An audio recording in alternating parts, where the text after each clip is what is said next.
कल जो पढ़ने को दिया था वो पढ़ लिया? कितनों ने पढ़ा? कल कुछ पोर्शन बोला था कि वो पढ़ के आना है, वो पढ़ाऊंगा नहीं। कितनों ने पढ़ा है?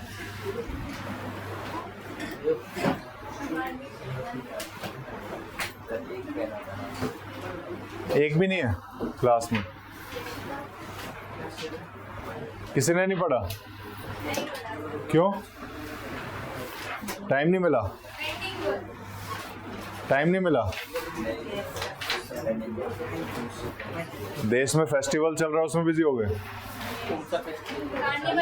वोटिंग, इलेक्शन फेस्टिवल है ना, इलेक्शन फेस्टिवल चल रहा है तो सब उसमें बिजी हो गए हैं ना।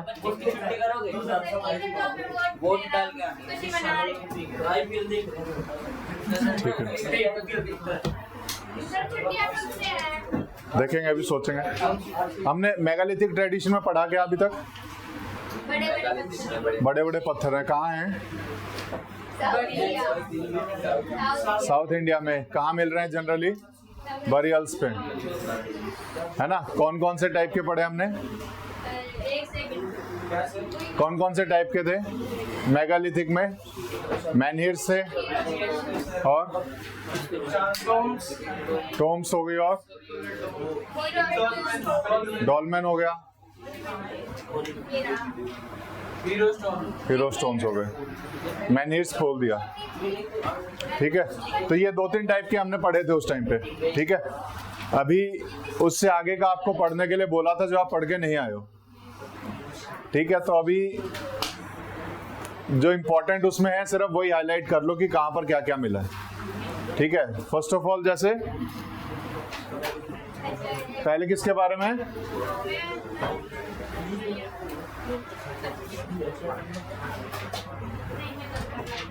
आदिचनल्लूर।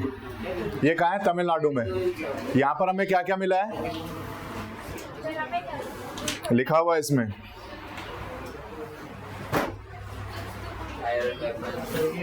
ये कल पढ़ा था हमने, बेकेड अर्थनवेयर। देन उसके बाद यूटेंसिल्स मिले हैं सभी साइज एंड शेप्स के। देन हाँ, ये दिस इज बिग, के नहीं है, ओ सॉरी सी नहीं है इसमें, है ना। देन उसके बाद iron weapons and implements. Iron weapons मिले हैं, दैट मीन्स ये कौन से पीरियड की बात चल रही है? आयरन एज की, यानी 1000 BC के बाद की बात चल रही है। ठीक है, और उसके बाद बोन्स एंड स्कल्स मिले हैं, और ये सब कहाँ रखे हुए हैं? बर्लिन म्यूजियम में। ठीक है, उसके बाद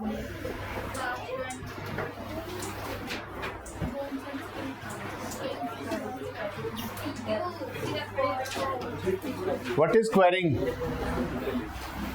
क्वेरिंग क्या होता है? तो एक्सकेवेशन और क्वेरिंग में क्या डिफरेंस है?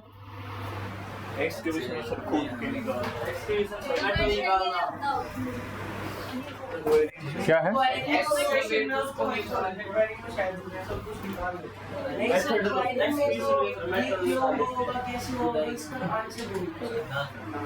एक्सकेवेशन में थोड़ा ध्यान से मतलब खुदाई करते हैं, उसमें मतलब चीजें जो नीचे हैं डैमेज ना हो जाए। क्वेरिंग में वो ध्यान से देखना नहीं होता है, उन्हें पता है इस एरिया को खाली करना है, बस खाली करना है। ठीक है, तो दोनों में डिफरेंस होता है। एक्सकेवेशन थोड़ा केयरफुली किया जाता है, ये डिफरेंस है दोनों में। ये नाम, एक आधे नाम याद होने चाहिए। इस बार 2023 में ही यूपीएससी ने पूछा था। यस, ठीक है ना। 3 नाम दिए थे और नीचे नाम लिखा था कि ये 3 लोग हैं कौन। ठीक है, और तीनों थे जो एक्सकेवेशंस कर रहे थे। ठीक है ना, तो ये नाम थोड़े से इंपॉर्टेंट हो जाते हैं जो यहाँ पर हम देखेंगे। तो बेसिकली यहाँ पर नाम हमें देखेंगे अलेक्जेंडर री, देन उसके बाद रॉबर्ट कार्लवेल, और इससे पहले भी एक और देखा होगा जैगोर करके, एंड्रयू जैगोर। ठीक है ना, ये 3 नाम हाईलाइट कर लेना, मतलब इनको अंडरलाइन कर लेना। ये हैं कौन पता होना चाहिए, क्या करने आए हैं यहाँ पर। तो देवर एक्सकेवेटिंग, ठीक है ना, देवर आर्कियोलॉजिस्ट। क्लियर है? ये अभी 2023 में ही पूछा था क्वेश्चन। देन उसके बाद आदि चंदनूर में उस टाइम जो कर दिया, उसके बाद बीच में कुछ हुआ नहीं, डायरेक्ट फिर 100 साल के बाद वहां पर फिर से एक्सकेवेशन शुरू किए गए, अप्रोक्सीमेटली 2002 के आसपास। 100 साल बाद अगर हम देखें तो 21st सेंचुरी में फिर से एक्सकेवेशन यहाँ आदि चंदनूर में शुरू हुए हैं और फिर से ढूंढने की कोशिश की जा रही है कि यहाँ पे है क्या क्या। तो जो ब्रिटिशर्स जो करके चले गए उसके बाद हमने यहाँ ज्यादा ध्यान दिया नहीं, ठीक है। अभी फिर से यहाँ पर ध्यान देने की कोशिश है, तो अभी फिर से 100 साल के बाद फिर से we are excavating this sites जो हमारी साउथ इंडिया में, ठीक है। और इसमें और तो है नहीं, ये इंपॉर्टेंट है जो अभी तक जो यहाँ से मिला है, तो उससे हमें पता क्या क्या चलता है। तो पहली चीज जो यहाँ से पता लग रही है दैट इज अर्न्स और पॉटरीज बहुत लार्ज नंबर में यूज हो रहे हैं, ठीक है ना। सदर्न इंडिया में आदि चंदनूर में जो एक्सकवेशन हुए हैं, सबसे पहली चीज है कि जो अर्न्स हैं और पॉटरीज हैं वो ज्यादा क्वांटिटी में यूज हो रहे हैं। What is earns? जहां पर वो बरियल्स के पास में जो पॉट्स रखे हुए उसके अंदर जो सामान रखा जा रहा है दैट इज अर्न्स, है ना। उसके अंदर हम बेसिकली अस्थियां भी रखते हैं, वो भी अर्न ही होता है, ठीक है। तो यहाँ पर इनकी क्वांटिटीज बहुत ज्यादा मिली है। देन उसके बाद आयरन इंप्लीमेंट्स मिले हैं जिससे वेपन्स वो बना रहे थे, और वेपन्स में they were making daggers, they were making swords, arrows, spears, ये सारी चीजें वो आयरन से बना रहे हैं यहाँ पर, ठीक है। डैगर क्या होता है? What is dagger? फावड़ा नहीं, नहीं, डैगर होता है छोटे वाला खंजर, जो छोटा चाकू होता है ना, जो दोनों साइड से शार्प होता है, दैट इज खंजर। बिल्कुल उसका एग्जैक्ट नाम हम कह सकते हैं हिंदी में, तो दैट इज डैगर। हाँ, उसको हम डैगर बोलते हैं। तलवार का छोटा रूप, जो तलवार का छोटा रूप कह सकते। नाइफ वन साइड से शार्प होता है, नाइफ जो है वन साइड से शार्प होगा, लेकिन डैगर जो है दोनों साइड से शार्प होता है, ठीक है। तो तलवार का छोटा रूप कह सकते हैं हम, दिस इज डैगर, ठीक है। देन उसके बाद स्टोन बीड्स हैं और गोल्ड ऑर्नामेंट्स भी यहाँ पर मिले हैं, ठीक है। और क्या क्या मिला है? ब्रॉन्ज ऑब्जेक्ट्स हैं बहुत सारे, और डोमेस्टिक जो एनिमल्स हैं कौन कौन से हैं? Buffalo, goat, sheep and cock हो गया। एंड वाइल्ड एनिमल्स में टाइगर, एंटीलोप एंड एलिफेंट, ये सब यहाँ पर मिले हैं। स्पीयर्स का भाला, भाला, स्पीयर, भाला, स्पीयर इज भाला, हाँ, ठीक है। Then traces of cloth and wood, traces of cloth and wood, ये मेन फाइंडिंग्स हैं जो हमें आदि चंदनूर से मिलती हैं, ठीक है। चलो आगे, नेक्स्ट साइट कौन सी है? अभी यही चल रहा है, ठीक है। इसमें और क्या मिला हमें?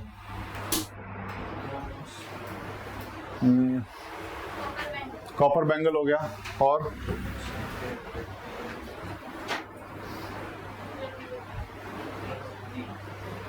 मेटल्स के ऊपर कास्टिंग और ब्रासिंग कर रहे हैं वो, ठीक है। मेटल्स के ऊपर कास्ट आयरन सुना आपने? पिघला के जब हम आयरन को बनाते हैं, दैट इज कास्ट आयरन।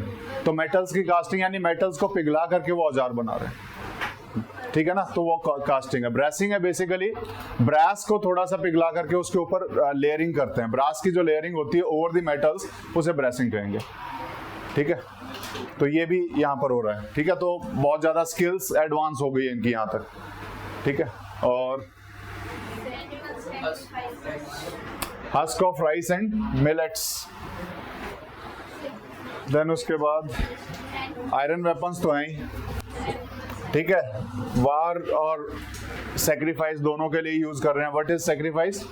बलि देना, ठीक है ना। तो बलि के लिए और वो वार के लिए दोनों जगह पे आयरन इंप्लीमेंट्स यूज कर रहे हैं यहाँ पर। और इसमें कुछ है इंपॉर्टेंट? हाँ, क्या?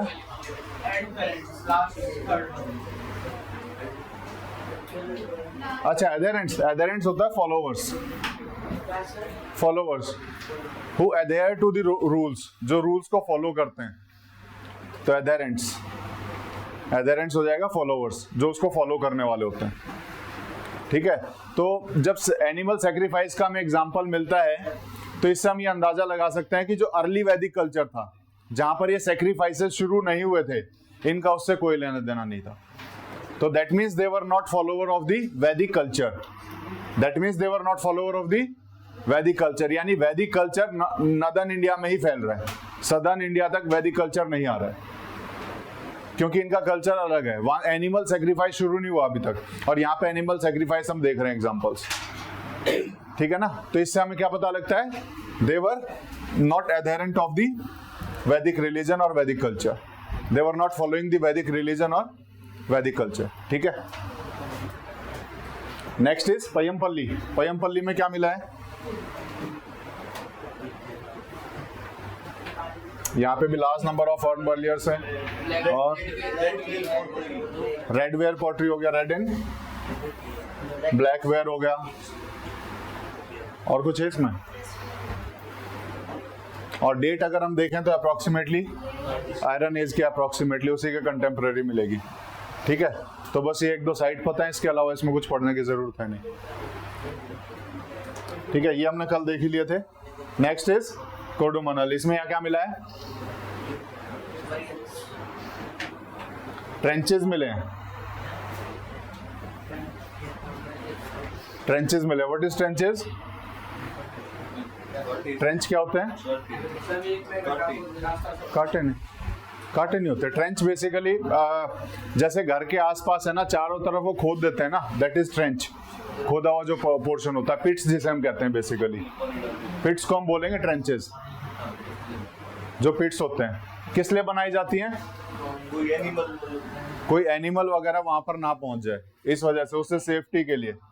जनरली जो मिलिट्री पर्सन्स हैं वो जब फॉरेस्ट टूर पे निकलते हैं तो जहां टेंट लगाते हैं उसके आसपास इस तरह के ट्रेंच बना देते हैं। क्यों बना देते हैं? स्नेक से प्रोटेक्शन है, बाकी एनिमल से प्रोटेक्शन है, ठीक है। तो इसलिए वो बनाते हैं ट्रेंचेस। तो ट्रेंचेस के एविडेंसेस हमें यहाँ मिलते हैं। पानी भी डालते हैं कई जगह पे, कई जगह नहीं भी डालते हैं, खाली भी छोड़ देते हैं, ठीक है ना। और बाकी पॉट्स, वेपन और टूल, ऑर्नामेंट्स एंड बीड्स, ये तो सब है यहाँ पे। कार्नेलियन यहाँ पे एक और मिला है, कार्नेलियन जो हम मोहनजोदड़ो में देख रहे थे, है ना। और उससे पहले नियोलिथिक कल्चर में भी देखा था हमने। नियोलिथिक में नहीं था, याद करो। नियोलिथिक में भी हमने देखा है कार्नेलियन, ठीक है। तो कार्नेलियन हमें यहाँ पे भी साउथ इंडिया में भी दिखाई दे रहा है। क्या? रेडिश कलर का जो पत्थर था, थोड़ा रेड एंड ब्राउनिश टाइप का।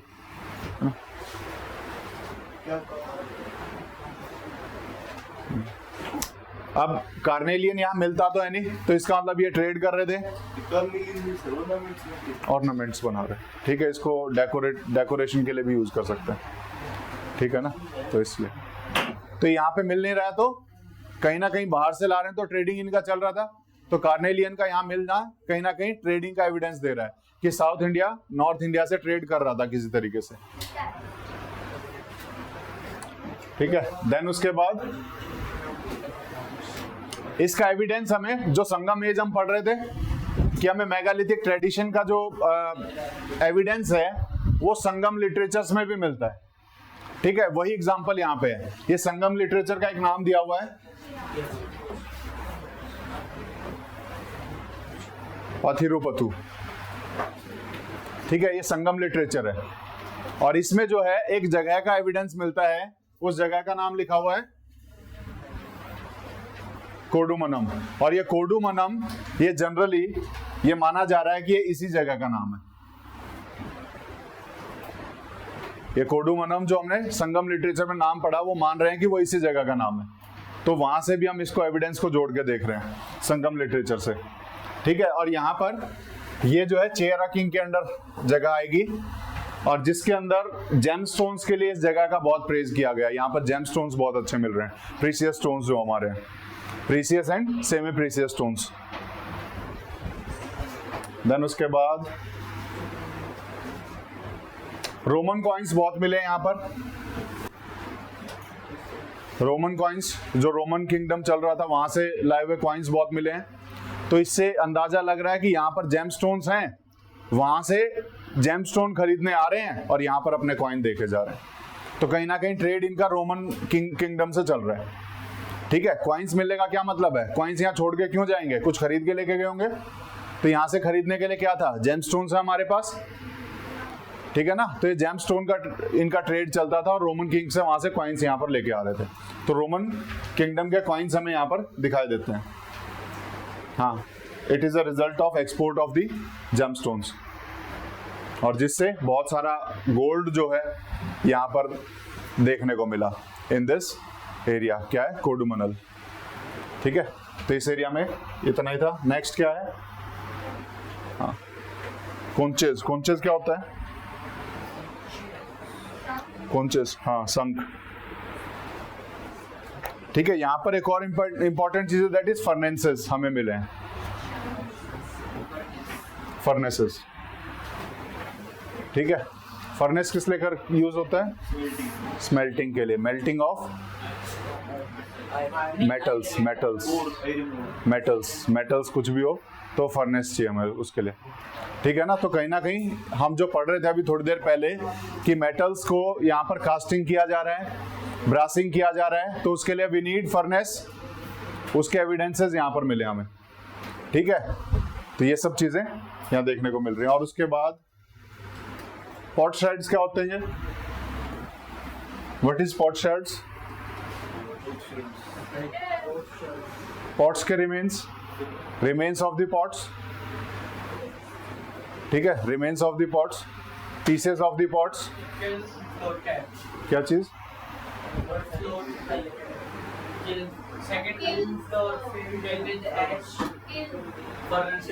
किल्न फ्लोर बेसिकली जो फर्नेस का जो नीचे का जो पोर्शन होता है ना, जहाँ भट्ठी जिसे हम बोलते हैं, वो भट्ठी इज किल्न।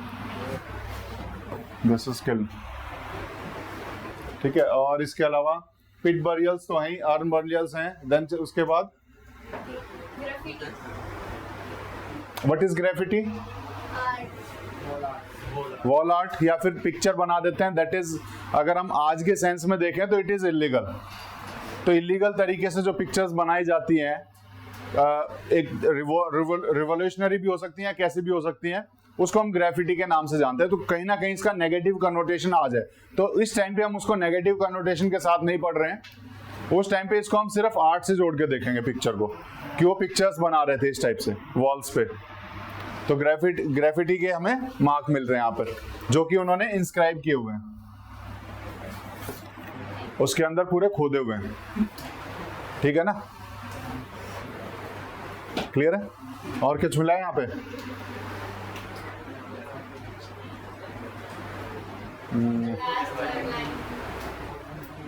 क्या ना, और कुछ है नहीं। मैनहिर तो ऑलरेडी पढ़ चुके हैं, साउथ इंडिया में मैनहिर्स तो थे ही, तो ऐसा कुछ और नया है नहीं। देन उसके बाद this was contemporary to the Sangam anthologies. ठीक है ना, संगम पीरियड के कंटेम्परेरी ही चल रहा था ये भी।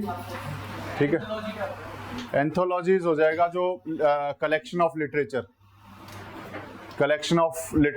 हम कहेंगे तो एंथोलॉजी हो जाता है। ठीक है, तो संगम लिटरेचर जो थी उसी के कंटेम्परेरी हम पढ़ेंगे इसको भी। ठीक है, तो ये भी हमारा, इसमें और कुछ है नहीं। और अब आएगा आर्यन एज, यहाँ से हमें पढ़ना है। ठीक है, और विल स्टार्ट। कहाँ से पढ़ना है? कल कहाँ तक पढ़ा था? कहाँ तक पढ़ा था? नहीं, यहाँ पे चल रही थी ना, ये लाइन चल रही थी। कहाँ तक हुई थी? हाँ, आगे पढ़ो।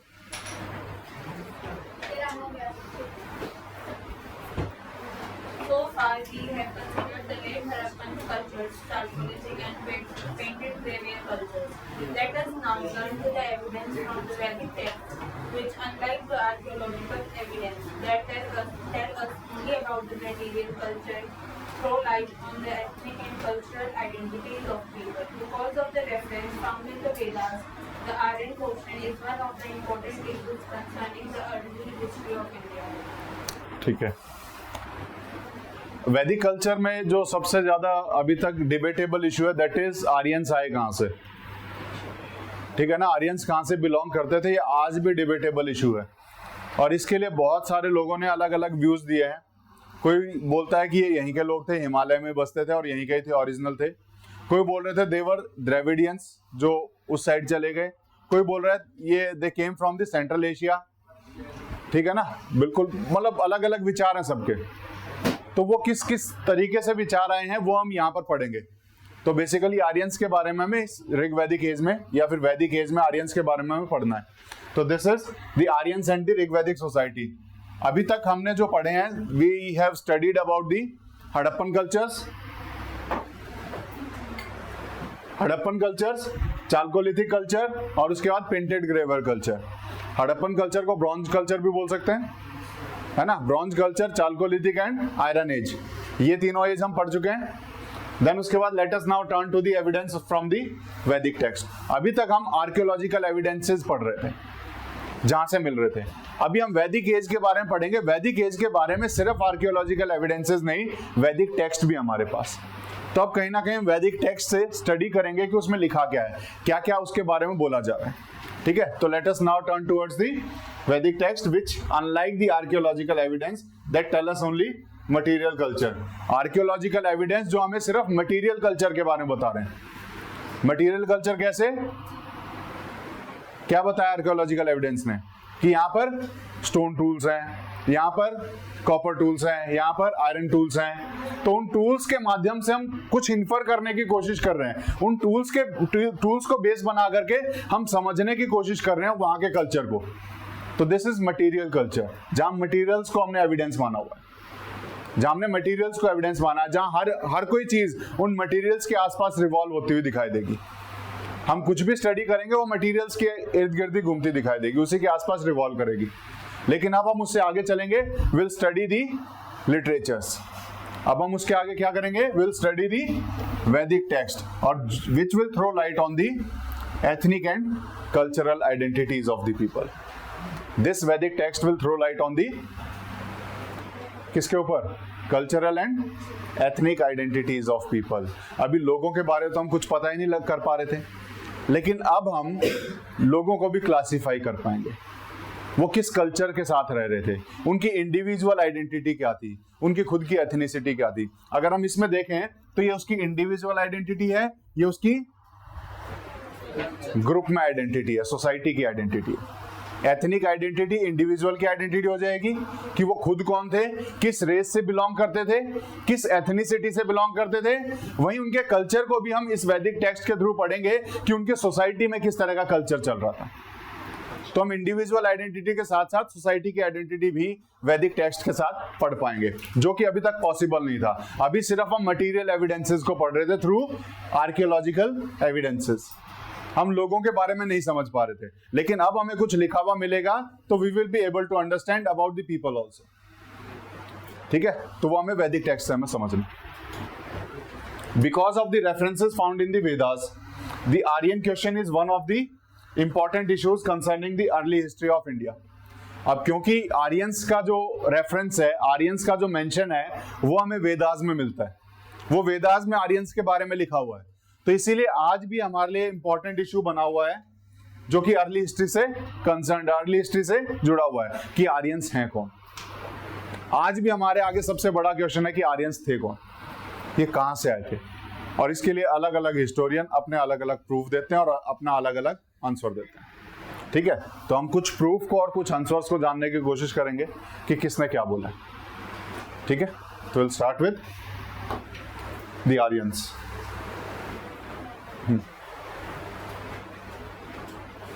The attempt to write a history of India began when the Europeans colonized India. They combined the archaeological and literary sources as well as oral traditions.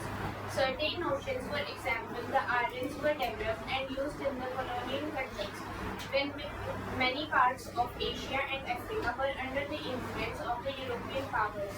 The concept of race was widely prevalent at the time to classify and categorize people. Some of the views reflect the racist ideas of colonial times. The Aryan theory was linked to the blue-eyed white race and its connection with the Europeans. Nazis used the Aryan concept for their political agenda, ultimately leading to the Holocaust. The recent studies have established that the word Aryan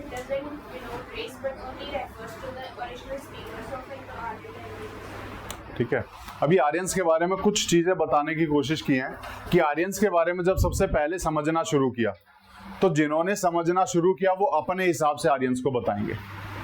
कोई भी, जैसे पहले ही बता चुका हूं, किसी भी story के 3 सच हैं, एक सुनाने वाले का, एक सुनने वाले का और एक एक्चुअल में जो सच होता है।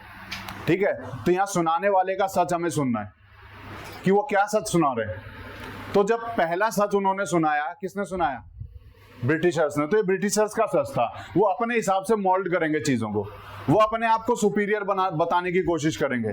तो जब ब्रिटिशर्स ने इस हिस्ट्री को स्टडी किया और आर्यंस को समझाया तो उन्होंने बताया कि आर्यंस जो कुछ नहीं थे, वो यूरोप से आने वाले लोग थे। उन्होंने क्या बताया कि आर्यंस कौन थे? जो यूरोप से आए हैं और वहीं से सुपीरियर क्वालिटी आ सकती है, यहां तो हो ही नहीं सकती। तो ये किसने बताया था? यूरोपियंस ने। और उसी चीज को फायदा उठाया था हिटलर ने भी, नाजीज ने भी। नाजीज ने क्या बोला था कि जो आर्यंस थे वो जर्मन थे। नाजी ने क्या बोला? नाजीज कौन थे? जर्मन थे, और हम हमेशा से सुपीरियर रहे हैं। और अपने आप को सुपीरियर बता करके बाकी दूसरे लोगों को अपने से कम बताया। और जूस के खिलाफ जो हॉलोकॉस्ट किया था वो सबको पता है, जहां पर लाखों लोगों को जो है मारा गया था, है ना।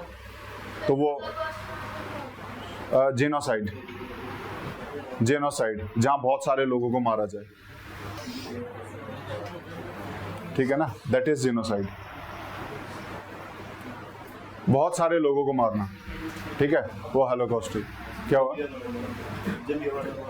Jallianwala Bagh is an example, ठीक है ना। Jallianwala Bagh is an example, तो उसका हम कह सकते हैं। वैसे ही जूस को मारा था नाजीज ने।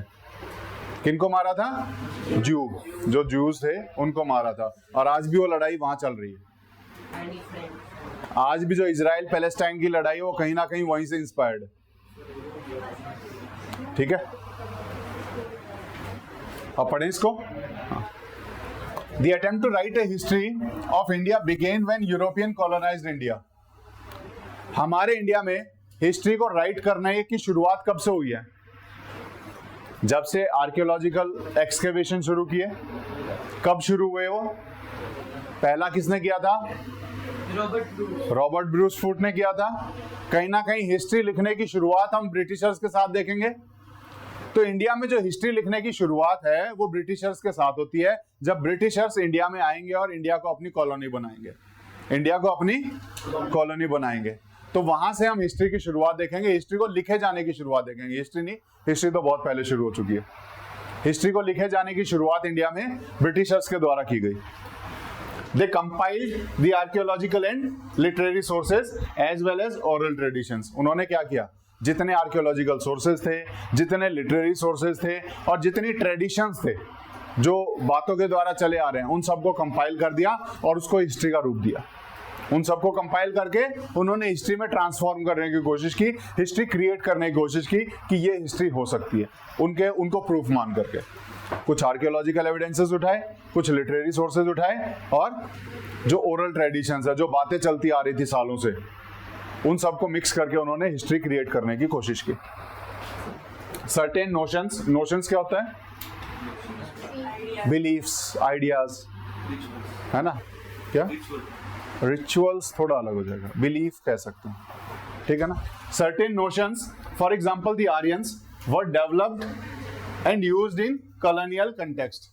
अब कुछ आइडियाज जो उन्होंने बनाए, ठीक है ना, जो आइडियाज जो ब्रिटिशर्स ने बनाने की कोशिश की, वो किसके बारे में बनाने की कोशिश की? आर्यंस के बारे में। जैसे उन्होंने किया कि उन्होंने आर्यंस को यूरोपियन कंटेक्स्ट में लिखना शुरू कर दिया। आर्यंस को किस कंटेक्स्ट में लिखा? यूरोपियन के हिसाब से लिखना शुरू किया।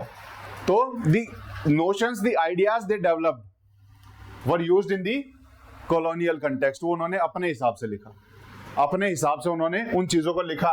When many parts of Asia and Africa were under the influence of European powers. और ये तब लिखा था जब चाहे एशिया ले लो चाहे अफ्रीका ले लो, ज्यादातर हिस्सा उनके अंडर था। किनके अंडर था? ब्रिटिशर्स के अंडर था। तो जब यूरोपियन पावर्स के अंडर एशिया और अफ्रीका है, उस दौरान उन्होंने आर्यंस की थ्योरी बनाने की कोशिश की। तो आर्यंस की थ्योरी वो अपने हिसाब से बनाएंगे। जब वो खुद को सुप्रीम मान रहे हैं तो आर्यंस को भी खुद से जोड़ के देखेंगे कि आर्यंस कुछ नहीं थे, वो यूरोपियन ही थे और यूरोप से यहाँ पर आए थे। ठीक है। The concept of race was widely prevalent at that time to classify and categorize people. और उस टाइम पे थ्योरी ऑफ रेस खूब चल भी रही थी। जब ब्रिटिशर्स यहाँ थे तो रेस की बात करते थे कि हम सुपीरियर रेस हैं, और रेस के आधार पर वो लोगों को क्लासिफाई भी कर रहे थे, ग्रुपिंग भी कर रहे थे कि हम यूरोपियंस हैं, हम अलग रेस के हैं, तुम इंडियंस हो, तुम अलग रेस से हो। तो रेस के आधार पर लोगों को क्लासिफाई करते थे, डिवाइड करते थे। ये उस टाइम पे थ्योरीज बहुत चलती थी, ये उस टाइम पे बहुत ज्यादा प्रिवेलेंट थी, पॉपुलर थी। Some of the views reflect the racist ideas of colonial times. और जो व्यूज आर्यंस के बारे में है, वो व्यूज भी कॉलोनियल टाइम्स के जो रेसिस्ट आइडिया इन लोगों के थे वही रिफ्लेक्ट कर रहे हैं। वही रेसिज्म हमें आर्यंस की थ्योरी में भी दिखाई देगा। वही रेसिज्म हमें कहां दिखाई देगा?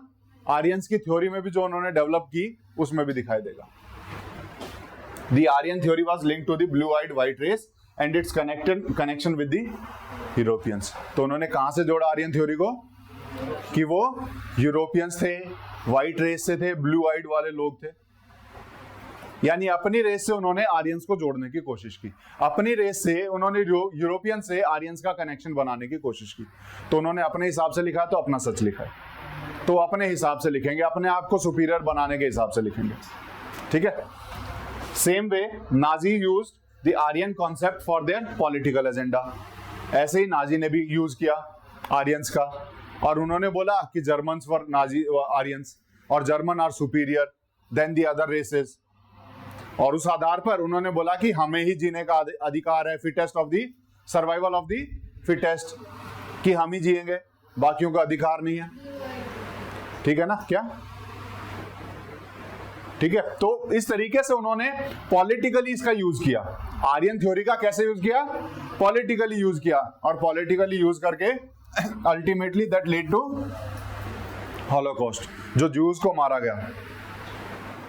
तो उस तरीके से इन्होंने आर्यन थ्योरी का यूज किया, अपने आप को सुपीरियर बता करके कि दूसरे किसी काम के नहीं, उनको मारो या नहीं मारो कोई फर्क नहीं पड़ता, उनके रहने या नहीं रहने से कोई फर्क नहीं पड़ने वाला, वी आर सुपीरियर, हमें रहना है। तो उन्होंने थोड़ा पॉलिटिकली इसको यूज करके उनको मारा। किनको? ज्यूज को। किनको मारा था? नाजीज ने ज्यूज को। ठीक है। The recent studies have established that the word Aryan does not denote race. और अभी जो रिसेंट स्टडीज हो रही हैं उससे हमें पता लगता है कि आर्यन का रेस से कोई मतलब ही नहीं है। आर्यंस का कोई ऐसा मतलब निकलता ही नहीं है जो कहीं ना कहीं रेस डिनोट करता हो। जो रेस बताने की कोशिश की गई बाय द कॉलोनियल पावर्स, जो इसको रेस एस्टेब्लिश करने की कोशिश की गई बाय द नाजीज, क्योंकि उन्हें अपने फायदे के हिसाब से वो रेस उसके साथ जोड़ दिया।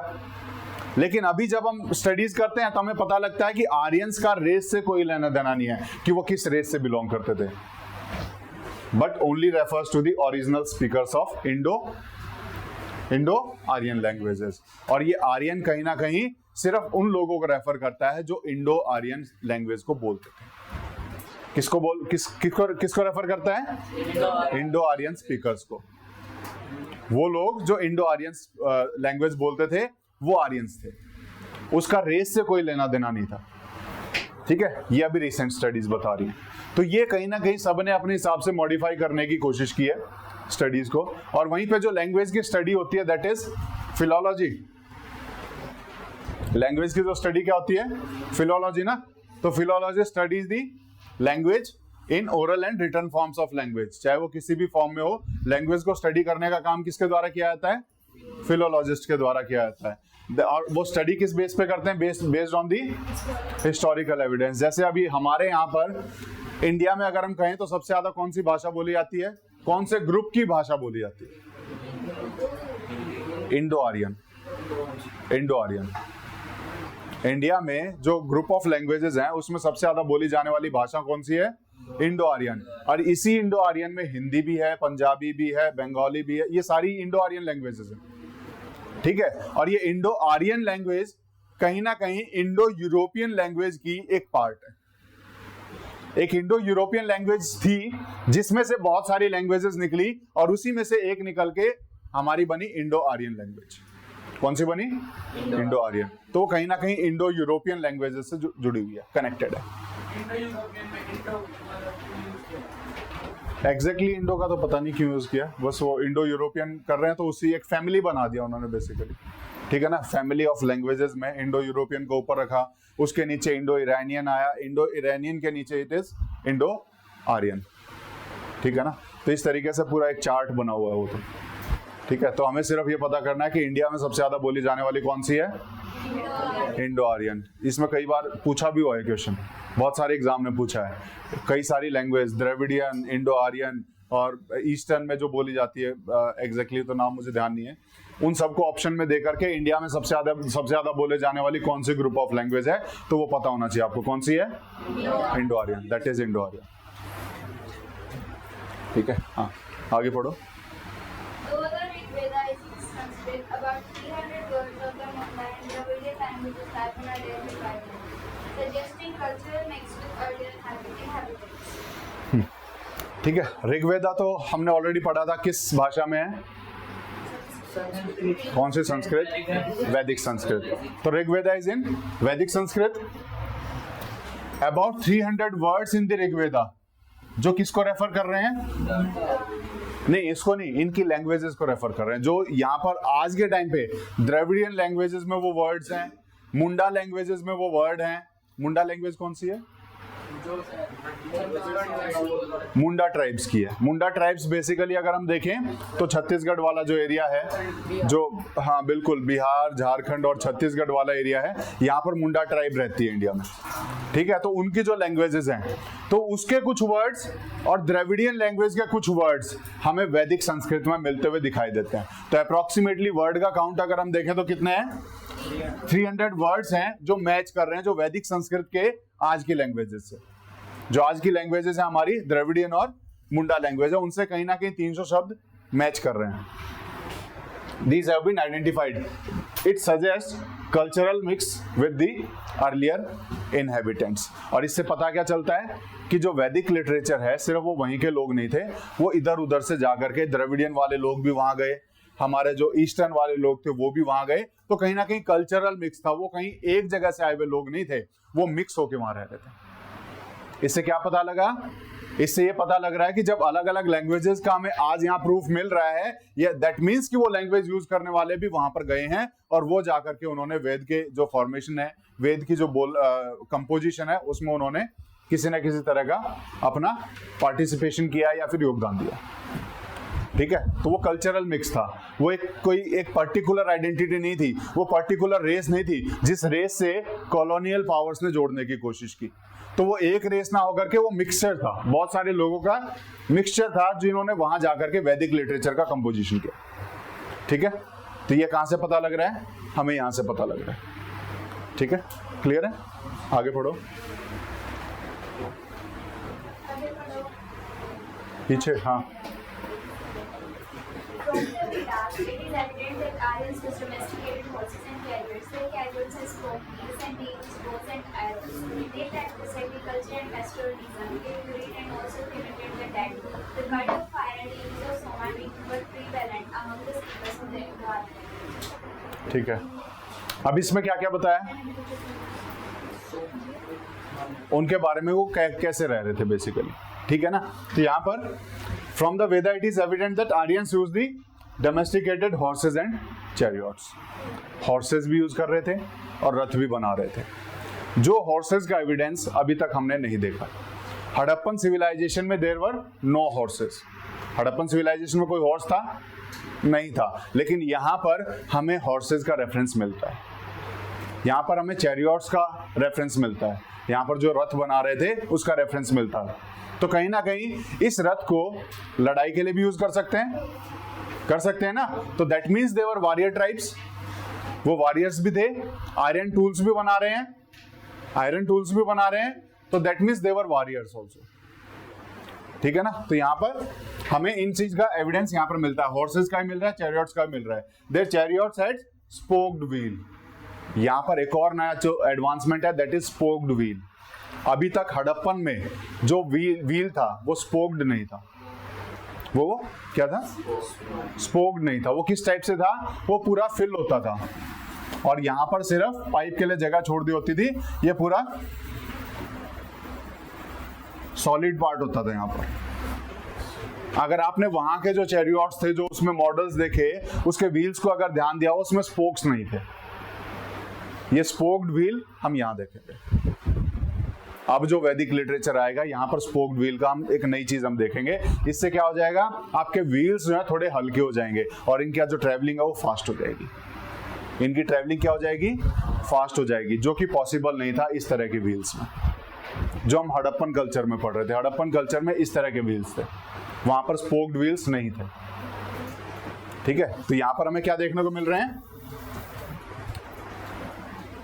their chariots were having spoked wheels and they used bows and arrows। ठीक है ना, तीर और धनुष यूज कर रहे थे वो। They practiced agriculture and pastoralism। Agriculture भी और पेस्टोरलिज्म भी नियोलिथिक के बाद सभी यूज कर रहे हैं। ठीक है, इसमें तो कुछ ऐसा था नहीं अलग, ये तो सभी जितने भी ट्रेडिशंस है हर जगह पे ये चल ही रहा है। आफ्टर द नियोलिथिक पीरियड, चाहे आप सदर्न इंडिया में पढ़ो, चाहे आप ईस्टर्न इंडिया में पढ़ो, एग्रीकल्चर तो सभी कर रहे हैं, पेस्टोरलिज्म भी सभी कर रहे हैं, डोमेस्टिकेट कर रहे हैं एनिमल्स को। They buried and also cremated the dead, और यहाँ पर वो डेड को बरी भी कर रहे हैं, साथ के साथ जला भी रहे हैं, साथ के साथ जला भी रहे हैं। तो ये दोनों ट्रेडिशंस हमें यहाँ दिखाई देने को मिलेंगे।